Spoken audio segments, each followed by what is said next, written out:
beautiful morning for vlogging.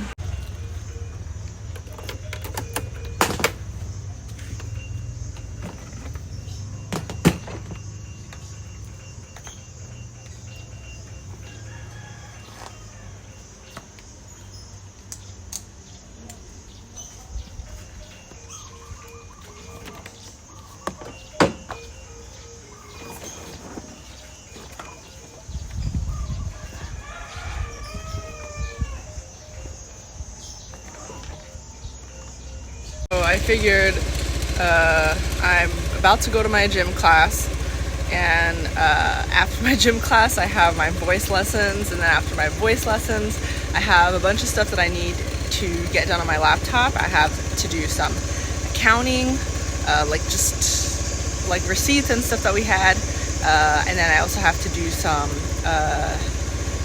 I'm going to start recording my audiobook for House Hackers Anonymous. So I'm gonna, like, I already set up like everything that I'm gonna use to do that, and all the formatting I set up yesterday. So today I'm going to actually start recording, which so it's gonna be right after my voice lesson. So hopefully my voice won't be too shaky after that. But yeah, it's gonna be a full day, and I wanted to also vlog in the middle, in between, and like show you guys my day, what I'm doing. Like it's a vacation, but I'm also like working and stuff, kind of, right? There's our street. Zero fear about sharing where we're gonna be because we move so much, and it's pretty clear that we're not even gonna stay at this place for too long. Like, it's like we just move so much, so I'm like basically not scared for anybody to know exactly where we are. And for me, the priority is for you guys to show you guys, this is what I wish I would have, is like to show you guys exactly what I'm doing to fix my health, my financial situation, like what I've been doing. And it's all out there. There's hours and hours of my vlog. Oh, my voice is already shitty. There's hours and hours of my vlog. It's all out there. And stuff that I've been working on. You know exactly what I've been working on, and how I've been doing it, and what the in-house Hackers Anonymous, you can even see exactly how much money I made from everything, every project, everything that I worked on. And like it's very simple actually, but I wish somebody would have pulled away the curtain for me years ago, so like that's why I'm doing it now. But anyways, gotta go to my exercise class, and actually I might get some chocolate cake before, which is really weird, I know. How beautiful are these rice fields? That's somebody's house. Someone's house. Someone lives there. A guest house, maybe. So just a few minutes until my voice lesson. My ears are popping a little bit, so like I can half hear what I'm saying. It's like I'm just like all the health stuff that I've been dealing with before, but I'm just like learning how to manage it, get used to it, stuff like that. Andrew's having a business meeting because he like met people here, and we meet people everywhere, but it's just really interesting it's just, this whole thing has been so interesting. Like, our lives are so different than when we were in the States, and you know, we came here looking to see like just how we can improve our lives, what we can do, whatever. And what I'm realizing, just my whole life I've been on this like quest for wealth and financial stability, security, because that's something that I felt like I struggled with as a kid, was feeling safe and stable financially, like feeling like my parents will be okay and we will be okay. So I spent my whole life searching for this secret to wealth and financial security. And like what I'm finding, or what I'm realizing, in like the secret to who is wealthy and who is not, is really, really like a mindset more and more. Because when you look at it, the people that are like the wealthiest, they live exactly like me and Andrew live.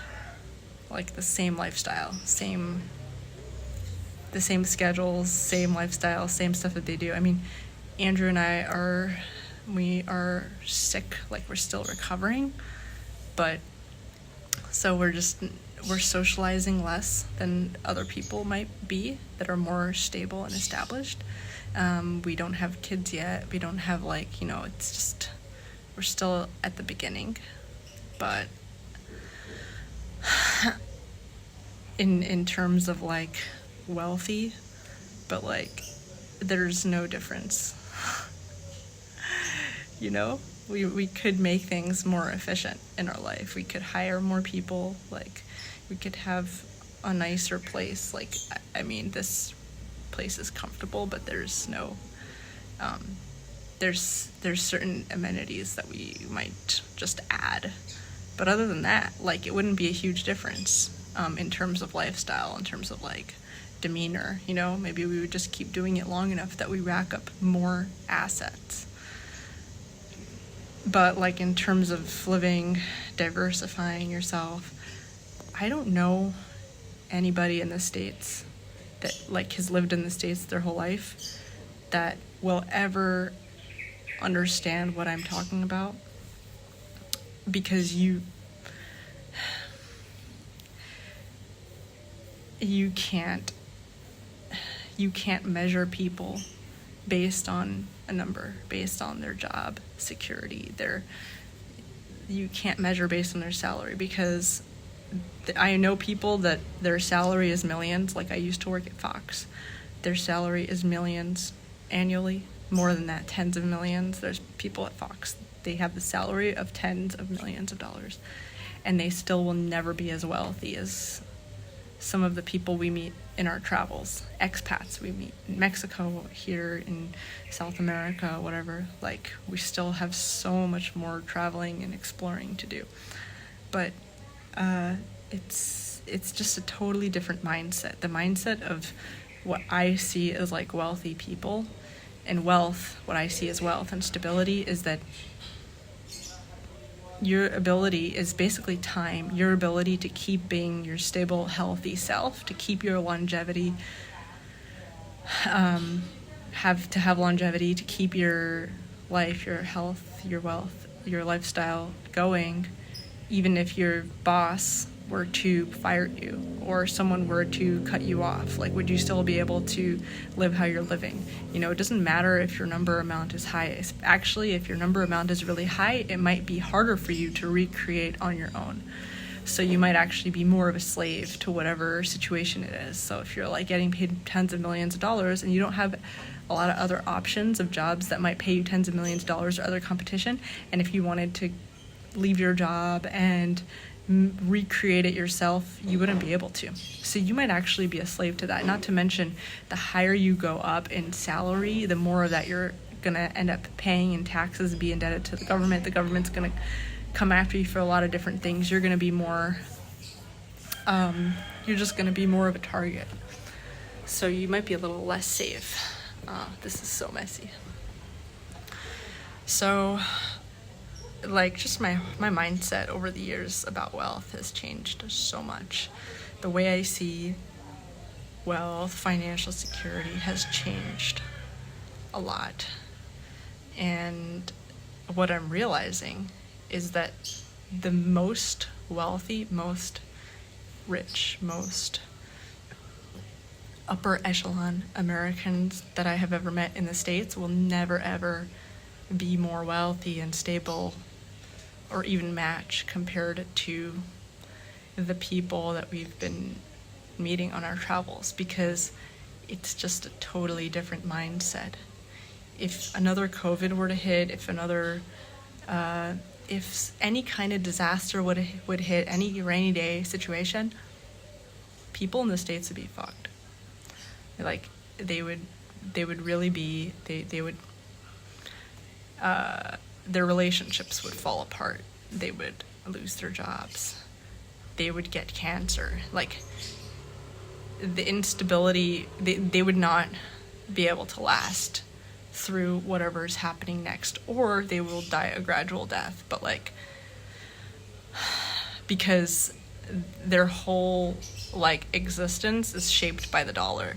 Like, no matter how much stability you rack up in the States, you're completely limited to that market.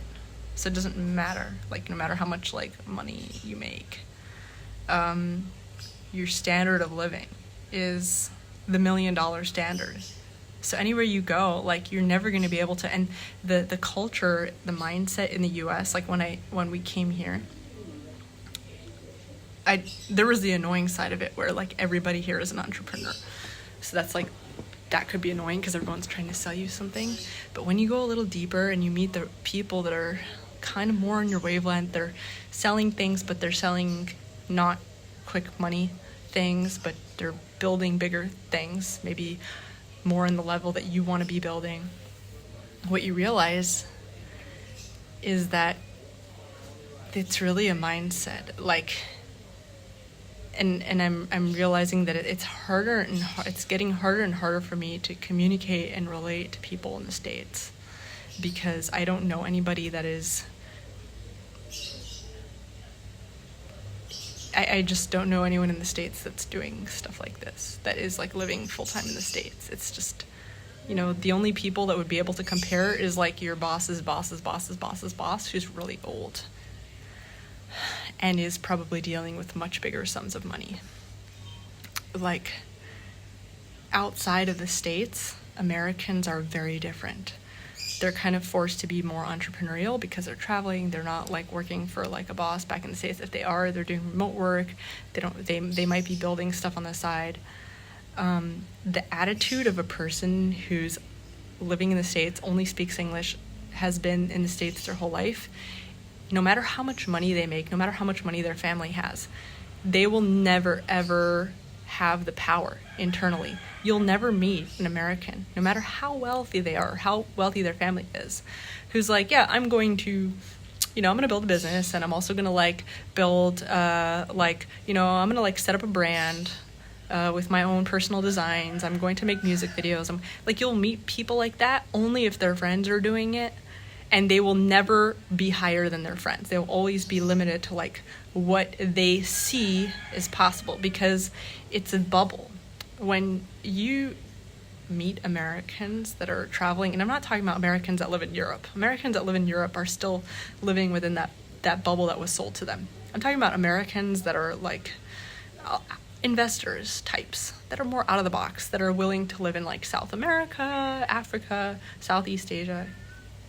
Americans like that. Someone came, so I told someone that I am, so I've been taking modeling classes. So I told someone, and she's like, why are you taking modeling classes? I said, well, I want to build a brand with my clothes, and I want to learn how to model the clothes on social media, on, in public. I want to learn how to wear my clothes, because I am, like, a little awkward when I go outside, and I want to learn how to do this. I want to sell clothing on Amazon, products on Amazon, Shopify, Instagram shop, whatever. And so the next, like 2 weeks later, she comes up to me and she says, so we're gonna have a fashion show here, and do you want to, like, model your clothes in our fashion show? And she's like, yeah, we're just telling a few of our friends that also have their products and designs, it's going to be a thing. And I was like, oh my gosh, like, would this happen in the States? Like, do you know anybody in the States that you tell them, like, I want to sell I want to, like, make clothing, I want to sell it and make it for manufacturers. There's a lot of manufacturers here. Do you know anybody in the States where you tell them that and they say, oh, here, let's do something with all of our friends that have their own products? No. In the States, if I told anybody this, that I have, like, a fashion thing and I want to, like, sell stuff, first of all, they would have laughed at me. They would laugh at me. Or they would say, what, are you, like, filthy rich or something that you're starting a product line? Are you filthy rich? Like, what's up with you? Like, they would sort of, like, be in disbelief, because in the States, they just can't imagine that anybody would build anything unless you have, like, so much money, because that's the attitude in the States. The attitude in the States is that people look down on everything. The most cynical people that you've ever met in your life will be in the States. Americans that live in the States are the most cynical people that you will ever meet in your life. They will look down at everything. They will look down at anybody that's not from America. They have this old money view of things. that they will never become anything of themselves unless they hit like $1 billion, and even then it will be very, very, very, it'll be when they're very old, and it'll be very slow and with a lot of limitations. They'll need to get the certification for everything before they do anything tiny. Like, it's very different than the culture that I've noticed among Americans that have spent the past like 10 years or more outside of the States. Americans that have spent more than 10 years, and not just the States, like other countries, other like UK, Australia, Canada, whatever, like English-speaking countries. People from those countries that have lived at least 10 or more years outside of those countries are miles apart. They could own nothing. They could own $2, but they have a totally different mindset. They can do anything because they are not limited by such a big, huge, expensive anchor as the United States. Living in the States is a giant anchor. It's a huge anchor. I will be very sad if I have children that are raised in the United States, in that culture, because it is a very big, it's like having huge gold chains. Your muscles atrophy, you become sedentary, you become weak, you only learn English, you're not able to do a lot of things. You probably won't even want to like have kids or live too long or reproduce or like anything like that. You probably won't even want to do anything like that. But if you tried, your kids will be very weak also. Your kids will probably not be able to continue living either. Your kids will probably be the best, they'll be addicted. The worst, they'll die or they'll be addicted to drugs long term. Like everybody else, and drugs, prescription drugs count too. The best, maybe they will continue living and they'll reproduce, but their kids will be, like, it's going to end. The lifeline is going to end because that's a dying society. That's an empire that doesn't really have a long outlook. And one thing that I realized is if I'm like building anything, I only want to build and partner with people that have spent at least that have not spent the past 10 years in the States. And I say this as somebody who's only been spending the past couple years out of the States, but I see myself as a little bit different because I already grew up in a different paradigm. Like, I didn't grow up, my first language was not English. I grew up in a very, at the time, very poor, like, immigrant community, but I just don't want to be, if I do work with anybody else on stuff, business, entrepreneurial adventures, or whatever else I do, which I'm not even the type to partner with anybody on stuff. But if I do partner with anybody on stuff, I really want it to be people that have the tools, and it's just impossible. If you grew up in the States your whole life, it's just you won't even, it doesn't matter how much money you have, you won't have the power to build. You won't even know that you can. You're going to be brainwashed by a slave mentality no matter how much money you have. So that's something that both me and Andrew realize is like just the people that we've met in San Cristobal in Mexico. We met really, really powerful people that have not a lot of money to their name. Their dollar amount is very low. You see them in the street, you wouldn't think twice. But you know what? They had the capabilities that nobody in the States has, because if you went up to them and you were like, hey, I'm practicing because I want to be a singer.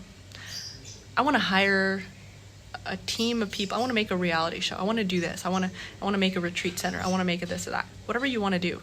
They wouldn't laugh at you because they think it's possible, because they have not been living in the US. So Americans that don't live in the US are really different.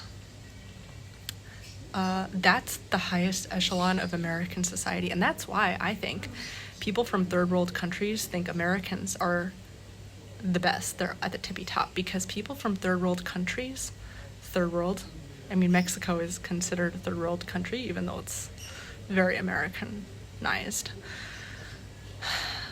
South America, Indonesia, Malaysia, I don't know. Malaysia is also a rich country compared to other Southeast Asia. But like people from India, people from like third world countries, in Africa, they see Americans as the tippy top, because the kind of Americans that go to live in these countries are very different than the kind of Americans that live in Europe, that live in the US, that live in the UK. They're very different. They're much more entrepreneurial. They're much more powerful. They can do anything. Those are the kind of people that are like building societies. And to me, that is the secret to wealth. Because your money can be devalued in a second. If your money is devalued in a second, if you lose your job today, what do you have? Do you have any skills? You don't even need skills. Do you have knowledge that you've invested in yourself? Do you have other languages? Do you have the ability to be flexible, to move? Do you have health? Can you like climb up? If the answer is no, like if you can't just get up and move to another country, I mean, I'm sorry for you. But, you know, nobody even told you that you need this, because you're just in a society, like it's just a sinking ship. I hate to be a Debbie Downer about that kind of stuff, but like I feel like the more I'm going through this, my own views on wealth have been challenged a lot. Another thing I notice about like very wealthy types of people here is that like us, they're very focused on their health,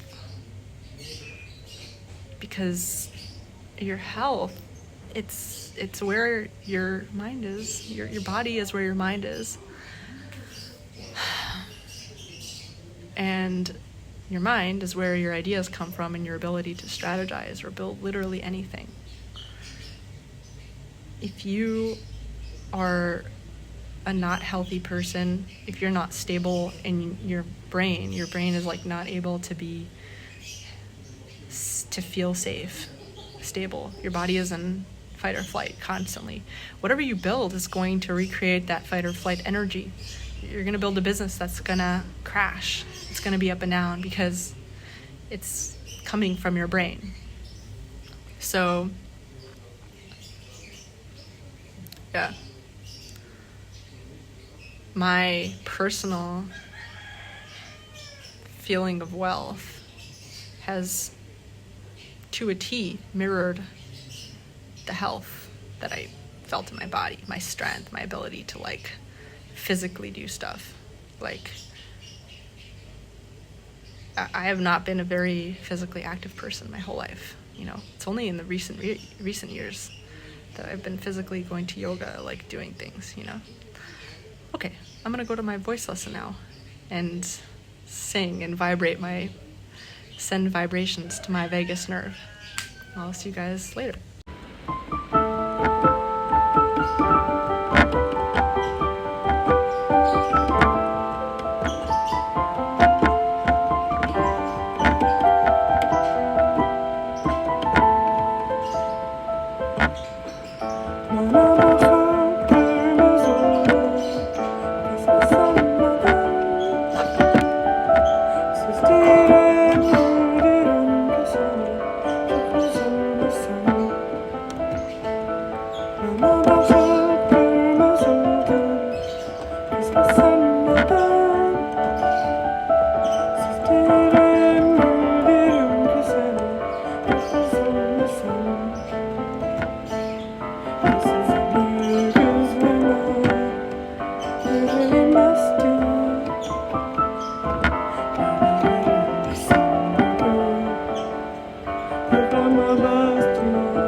beautiful, man.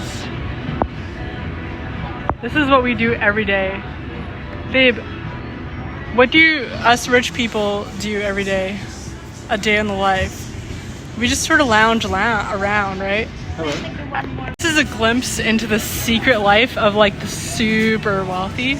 Hello. Bye, Peaky. See you later. I had a voice lesson earlier, and it was actually really nice. Like it caused a lot of my stuffiness and my ears to go out, and I really feel like a lot of people that are struggling with their vagal tone can benefit from that. Yeah. Yeah. It was really nice. So that's what I did today.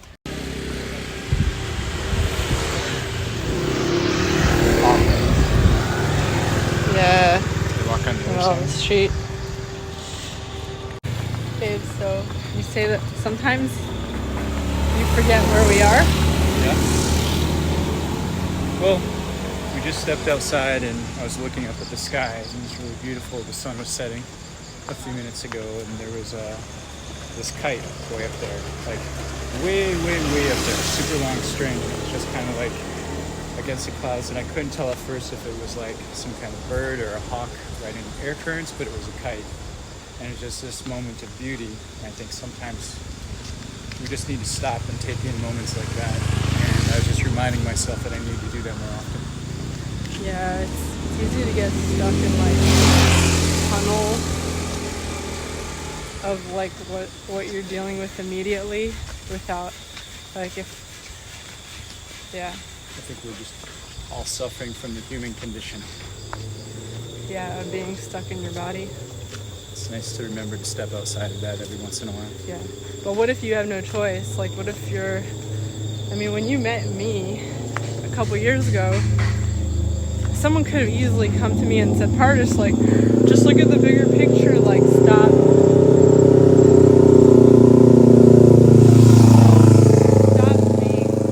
Just step outside of your body.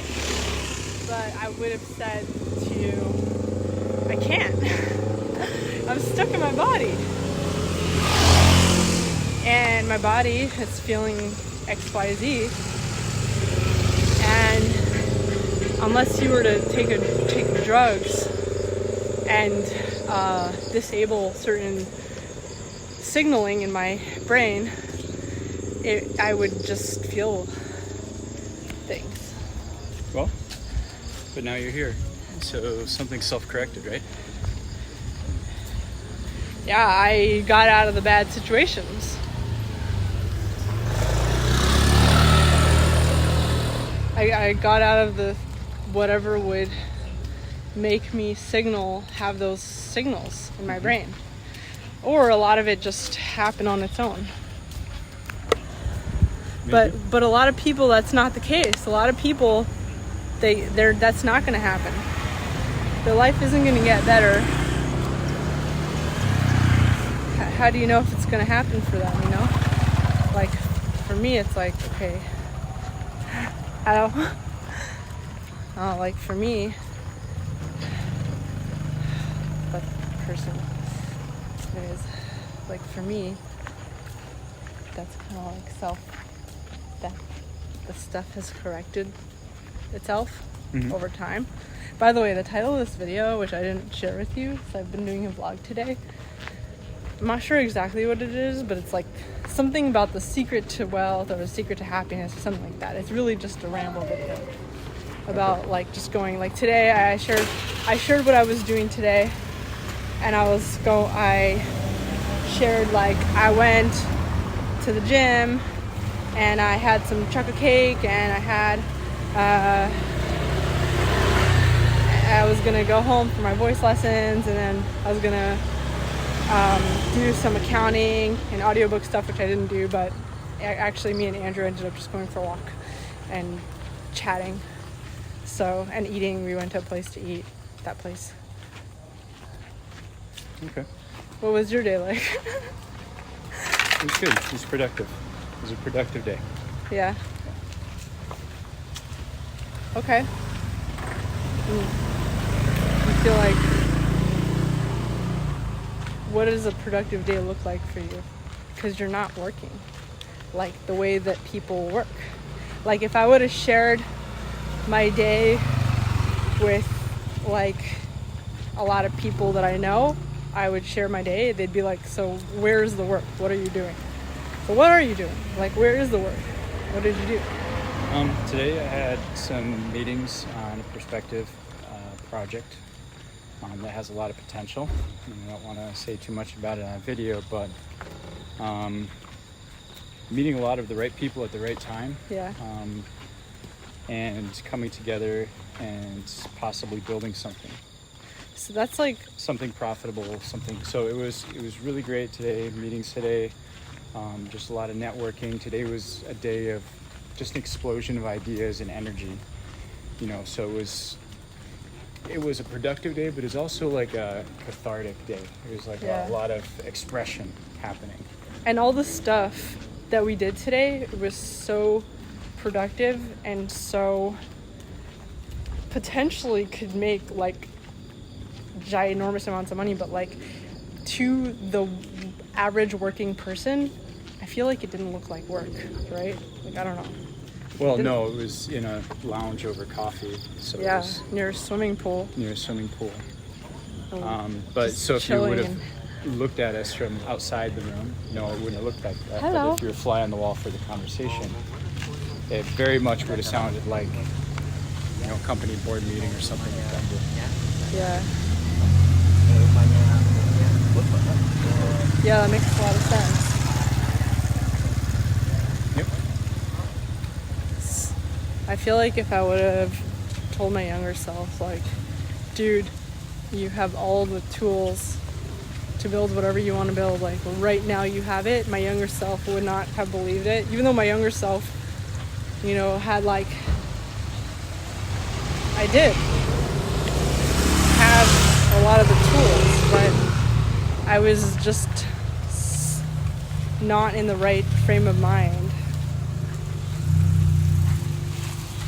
Isn't that most of the battle oftentimes, though? I find if you're not in the right frame of mind, like even given the best opportunity or the best chess pieces on the board, like if you don't have the right mindset, if you're not in the right space, like you don't have the power to take advantage of it. Like I think taking care of the self and taking care of our minds is step number one, right? I mean, getting a sense of safety and being okay with ourselves and our situation.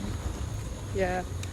Like someone told me that she's having a fashion show. And I was like, okay. Or I told someone that I wanted to do like a clothing line eventually. Like I sort of gave it a loose thing. She's like, okay, I'm going to do a fashion show. You can have your clothes in my fashion show. And I'm like, okay. So now it's like, oh, I can overnight set up a manufacturing line and set this stuff up, whatever. But I wasn't not able to do something like this a few years ago at all. In fact, there's no difference other than right now I believe I can do it. And a few years ago, I was living in the States. All my friends I was a wage worker. All my friends were wage workers. If you would have said, start a clothing line, they would have looked at you like you're berserk. Yeah, really. They would have just thought you're crazy. So that's part of the or problem. Just stupidly rich. Is it's not enough to just heal your mindset, but you've also got to put yourself in a healthy environment, right? Yeah. Hello. Yeah. Yeah. So, yeah, I think that's true.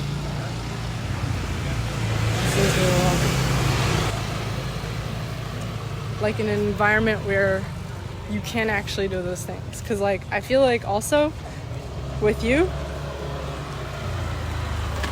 it was the same thing as with me, where like you're still the same person as you were before. You still want to do the same things, but like if you would have told people a lot of the stuff that you're talking about doing, which you don't have to talk about here because Andrew works on many projects, but like a lot of the stuff that if you would have talked about it in the States, it would have required so much more money and security and whatever, and also people wouldn't feel as confident to be able to work on it with you because they would have just thought that they needed so much more Like, it just wouldn't be normal to work on a business. So yeah. I mean, sometimes, you know, you get entrenched in ideas of what you think things should be, and you're in an environment that's reinforced. Sometimes you just need to clear the board, right? You need to take all the rules, throw them out, all the expectations. You need to flush the status quo down the toilet, and then just let instinct take over and return to that. So that's kind of doing this is very much like that. yeah, everything that I want to do here, like everything that I feel like doing, and ideas that I'm having, and like stuff that I'm building, even if I had a lot of money back in the States, which I actually did have more in some ways, like I just wouldn't, like I had more income, right? But like I wouldn't have even dared to even jump on it, because I was just surrounded by the kind of culture that was like, what? You're gonna sell something? Like, don't you need like 50 million certifications and licenses to do XYZ? Like, just people are not doing stuff. So the bar is so high to literally do any kind of business. It's like, because the people that most people, the idea of business they have is the kind of companies that they work for that can afford them. Right. Which is like really huge. Yeah. Here in Bali, like everyone's a business person. Everyone we meet is a business person. They're selling something. Yeah. Totally different culture. Anyways, that's what my vlog today is about. And it's about, just as always, it's about my day. Just going through my life. Now I'm doing this, that. The street. Yeah, it's just taking people on this journey. This is one of our favorite places. In case you're a stalker and you want to stalk us, come here.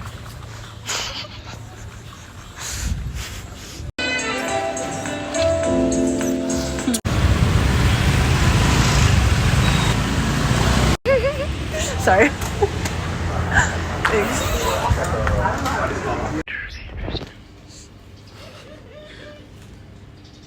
There's my man, bringing out his phone. We're gonna check out this new coffee place that we found.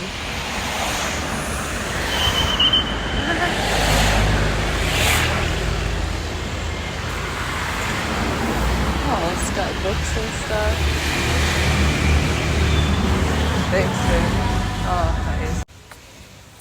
Alright, so it's the next day. I meant to continue vlogging this after that, but I just got so tired. I didn't even do my language practice for the day. I just fell asleep. Andrew and I were watching a show about witches, and then just wanted to follow up on my vlog. But yeah, it's a Tuesday. Last night didn't sleep so well at all. Actually, we had like terrible sleep because a bunch of cats were in heat right outside of the window. They woke up the dog and the roosters, and everybody was just screaming their head off. All the animals were screaming their head off in the middle of the night, and this is all happening like right in front of our window, which doesn't close. So it was just a really loud night, and we didn't sleep. I couldn't fall asleep afterwards. I basically just up scrolling through my phone, but I did eventually sleep. But it's okay, because today it's okay to have a night of sleep like that when it's followed by a day of just relaxing. And we just had a massage today. We told them to focus on our head, neck, shoulders. Like both Andrew and I, like, the massage was so good that our ears and nose were like leaking, because it just relaxes everything when they get deep in your fascia like that. So relaxing massage. Andrew went home to grab his stuff. He's gonna work on his laptop by the pool while I go for a swim. And then I'm going to do some stuff on my laptop or on my phone as well. And then I'm gonna have a belly dance class. And then we're gonna go home. I'm gonna make dinner.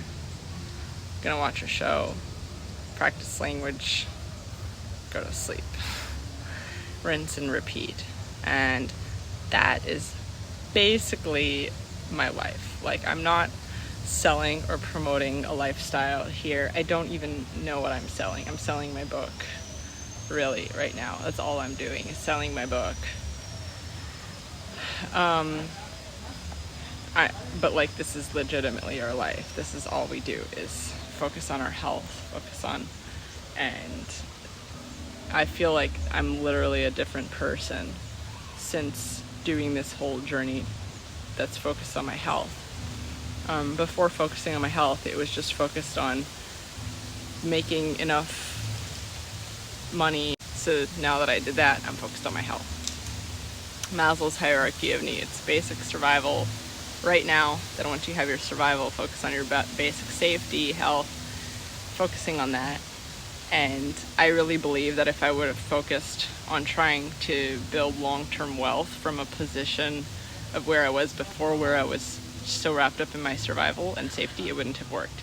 And I think that the kind of people that we also, when you're trying to build with people that are still worried about their basic survival and safety, it's just not going to work. The kind of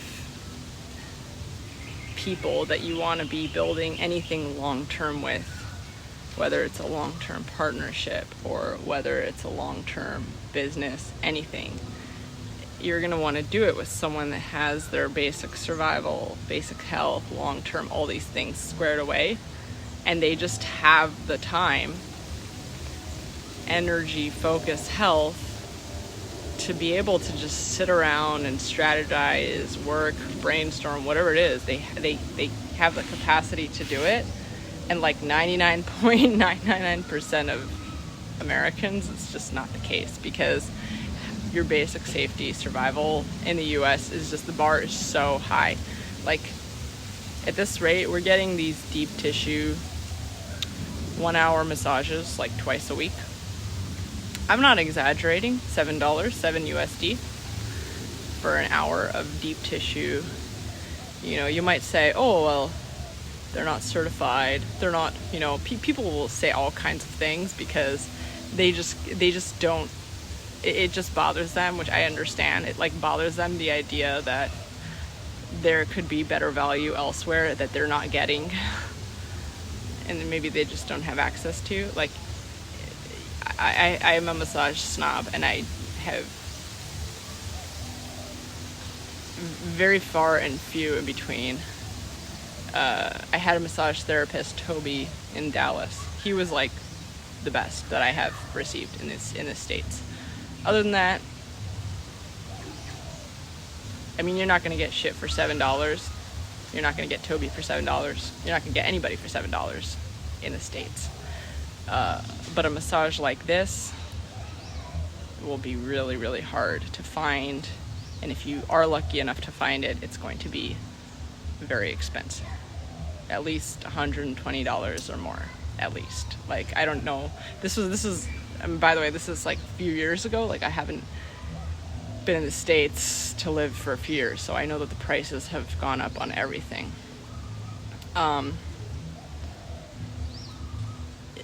It's really, the more time goes on and the more I'm doing this, like, health, wellness, wealth stuff, whatever, the more I realize that, like, the secret to wealth is health. And the secret to health is being in a place where your basic survival, basic needs, long-term security are not really a factor. And for like 99.999% of people, like, as long as you are reliant on a job, a salary job that pays you every week or every other week or every month, like, that's not you. And being able to build any kind of long-term wealth is gonna depend on like your health and your short-term health, financial health, security squared away, which it's just not, it's not the case. And that's what I'm realizing is like when I started this journey, I really believed that this is possible for anybody. And in theory, it's possible for anybody. But like, when I look back, for 99.999% of people, in theory, it's possible, but it's never going to happen. And I feel like I'm in a place where I don't really feel like preaching that to anybody anymore. And I feel like all of my goals and what I want to do, what I want to work on, what I want to focus my energy on has changed completely. Like, I don't want to advertise this lifestyle anymore. And I'm kind of rethinking everything. You know, I feel more inclined to want to sell products. I'm wearing like this bathing suit 3-piece thing, which I've shown off on this channel before. But I think I want to produce them. And I think this week I want to visit more manufacturers, because the one I visited last time, they have certain things that I want, but they're not able to do certain things. They're a little bit limited actually. So, and I've found more there's just so many manufacturers here. So I want to focus on that TikTok shop. At the end of the day, things that'll make people happy right now, that I know that I can make someone happy with a cute dress, a cute outfit. I know that I can make someone happy and sell and create value with these little wins. You know what I mean? With coaching, I can make some people happy, but I don't think that that's like the main thing. I think for coaching, I have like ulterior motives with that. It's also with coaching, I want to get to find people that might be good long-term investments as humans, which, if you don't know what I mean by a person that's a long-term investment, read House Hackers Anonymous, because I talk about it in there. Like, people can be long-term investments. In addition to just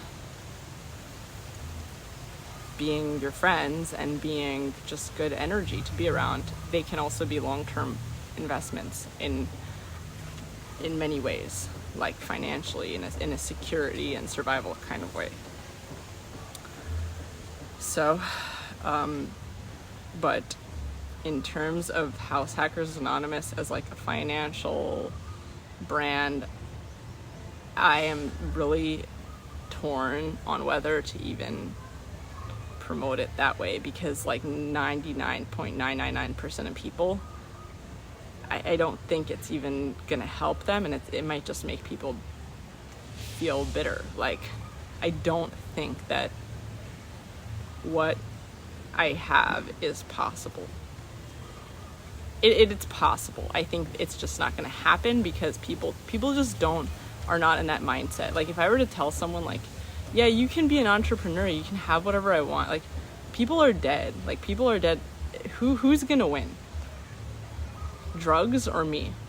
No, I'm not gonna win over drugs and culture and a society that's telling them that it's just never gonna happen. You would have to rewire like, literally, we've been rewiring our brain chemistry. We've been getting deep tissue massages at least twice a week.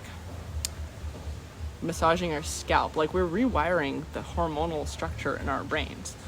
We're drinking at least 2 coconuts every day, kombucha every day, juices. We're doing things that we never did to our bodies religiously, in a way that would have been extremely expensive and not very practical or plausible back in the States where we used to live. We're working out every day. Saunas, not every day, but frequently. In fact, after I go for a swim, I'm gonna go sit in the sauna, and then I'm gonna go home and I'm gonna shower. We are not eating any processed foods, really. My ability to think about a long-term business plan is so different than it was. My ability to focus and be consistent with things is very different than it was literally a few months ago. The likelihood that I'm going to start something and then drop it has dropped. But also, my priorities are changed.